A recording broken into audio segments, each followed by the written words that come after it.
உறவுகள் அனைவருக்கும் வணக்கம். இன்றைக்கி மினியேச்சர்ஸ் பேக்ட்ராப் டெக்கரேஷனில் என்ன பண்ணுறதுன்னு பார்க்கலாம். கிராஃப்ட் பேப்பரை குட்டி குட்டியாக கட் பண்ணி இந்த மாதிரி கோத்தோம்னா நமக்கு கார்லண்ட் ரெடி ஆகிடும். ஒரு சைடு வச்சுக்கலாம். வாழை இலையை ரவுண்டாக கட் பண்ணிவிட்டு நம்மளுக்கு தெரிஞ்ச மாதிரி ஏதோ ஒரு கோலத்தை வரைஞ்சி எடுத்துக்கலாம். இப்போ ஒரு 10 பீஸ் போல் நான் இந்த கோலத்தை வரைஞ்சி வச்சுருக்கேன். இப்போ இதெல்லாம் காயட்டும்னு சொல்லிவிட்டு கார்ட்போர்ட் கட் பண்ணி நம்ம சென்டரில் ப்ளேஸ் பண்ணுறதுக்காக லோட்டஸும் ரெடி பண்ணி வச்சாச்சு. இப்போ இது எல்லாத்தையும் 1 by 1 அரேஞ்ச் பண்ணி வச்சுக்கலாம். வாழை இலையில் வந்து நம்ம நடுவில் கொஞ்சம் ரோஜா பூக்களும் ஒட்டியிருக்கோங்க. இப்போ கார்லாண்டை போட்டு அரேஞ்ச் பண்ணதுக்கப்புறமா நம்மளோட பூஜா டெக்கரேஷன் ரெடி ஆகிடுச்சுங்க.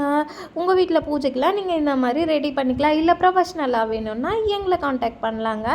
இந்த டெக்கரேஷனை உங்கள் வீட்டு ஃபங்க்ஷனுக்கு பெரிய சைஸில் பண்ணணுன்னாலும் நாங்கள் பண்ணித்தரோங்க.